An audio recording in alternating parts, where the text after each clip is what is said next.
Class 12 के MP board के सभी बच्चों के लिए एक बेहतरीन से यहां पर पेपर लेकर आए। मोस्ट इंपोर्टेंट पेपर है ये, एक आपका सिंपल पेपर है, ताकि आपको एग्जाम हॉल में जब जाओ तो कोई कसर नहीं छोड़ेंगे।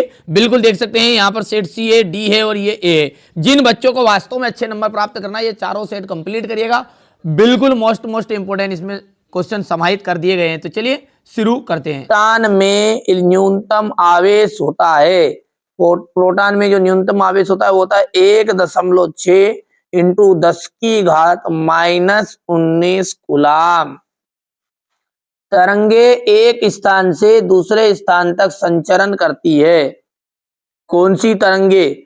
कुंडली के ऊर्जा है ना, और धारावाही वृत्ति कुंडली के केंद्र पर उत्पन्न चुंबकीय क्षेत्र होता है, तो होता है कुंडली के तल के लंबवत।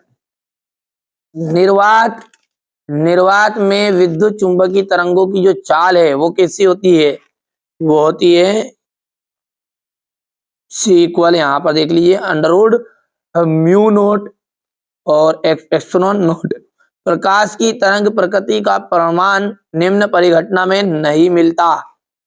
ठीक है, तो प्रकाश विद्युत प्रभाव में।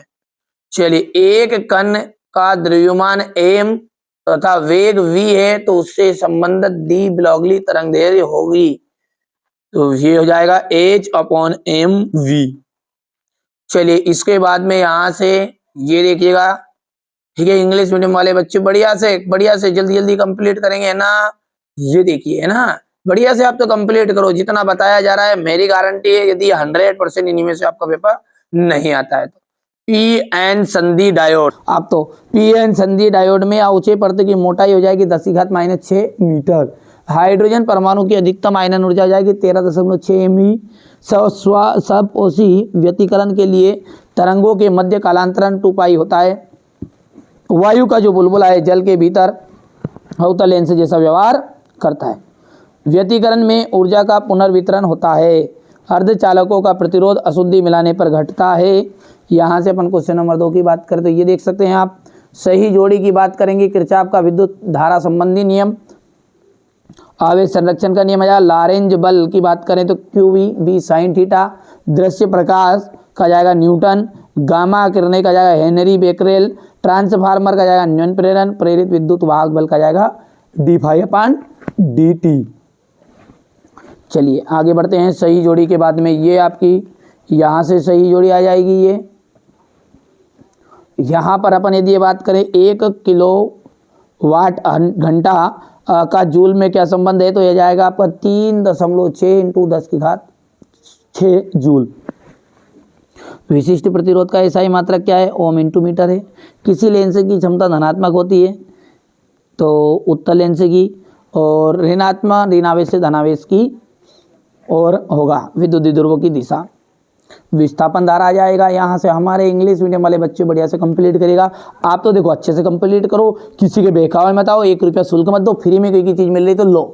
ठीक है, मेरा उद्देश्य यही है बस। मैं तो मेरे बच्चों को यही सिखाता हूँ कि आप फ्री में सारी चीज़ें उपलब्ध कराए कोई तो उसका विश्वास मानो। जो आपको 1,000 2,000 रुपये में दे रहे हैं वो सारे फर्जी पेपर देंगे। भाई साहब मोस्ट इंपोर्टेंट ही हम भी दे रहे हैं, वो भी आपको यही चीज़ देंगे, पर वो पैसे में दे देंगे। आप उन्हें रियल मान लोगे और पढ़ोगे खूब, और कुछ आना ना कि जाना है। ठीक है, भरोसा रखो। मैं हर साल ही कोचिंग पढ़ाता हूँ, हर साल बच्चे 80 से 90% से पास होते हैं। ठीक है, मोस्ट इंपोर्टेंट चीज़ बता रहा हूँ। मैंने ये नहीं कहा कि पूरी चीज़ फंसेगी। यदि इसमें से 50 नंबर का फंस जाता तो कहाँ की दिक्कत है। ठीक है, पढ़ो। हीलियम नाभिक को अल्फा कण कहते हैं। हाइड्रोजन बम की कार्यविधि नाभिक की विखंडन पर आधारित होती है, आ सकती है। चुंबकीय द्विध्रुवों की निरक्षीय स्थिति में विभव का मान 0 होता है, बिल्कुल। और यहाँ पर सत्य तो पूरे कंप्लीट आप कर सकते हैं। ठीक है, इसके बाद में हम बात करेंगे यहाँ से। अब क्वेश्चन नंबर 6 से बिल्कुल फोकस ध्यान से रख लीजिएगा सही। किसी आवेशी चालक के अंदर विद्युत क्षेत्र एवं विभव को स्पष्ट कीजिए। जो चुंबकीय क्षेत्र रेखाएं कभी नहीं काटती। ठीक है, किसी चालक का प्रतिरोध को प्रभावित करने वाले कारक, फ्लेमिंग के बाएं हाथ का नियम। 2 क्षेत्र रेखाएं नहीं काटती, क्यों? विद्युत चुंबकीय प्रेरण किसे कहते हैं? दिष्ट धारा और प्रत्यवर्ती धारा में अंतर। कोणीय वेग और लंबन से आप क्या समझते हैं? यहाँ ध्यान से देखो आप तो। ठीक है भैया, इसके बाद में अपन बात करेंगे आगे की। तो यहाँ से अपन अगला क्वेश्चन देखते हैं। डी ब्रोगली तरंग समीकरण ज्ञात कीजिए। क्या करना आपको? डी ब्रोगली तरंग समीकरण है। ठीक है भैया, यहाँ पर इसके बाद में ये आ जाएगा बोर का सिद्धांत आ जाएगा। अल्फा कणों के प्रकीर्णन में स्वर्ण पत्र ही क्यों लिया जाता है। विद्युत ध्रुव से आप क्या समझते हैं। निरक्षीय स्थिति में किसी विद्युत क्षेत्र की तीव्रता के लिए व्यंजक ज्ञात कीजिए। ये आपका क्वेश्चन नंबर 14 है। बढ़िया से कंप्लीट करिएगा। ये क्वेश्चन नंबर 15 यहाँ पर देखिए आप तो क्वेश्चन नंबर 16 है। 17 ये अथवा वाला जाएगा और ये क्वेश्चन नंबर 18 है आपका। ध्यान से देखिए आप तो है ना भैयू। इसके बाद में आगे बढ़ते हैं तो क्वेश्चन नंबर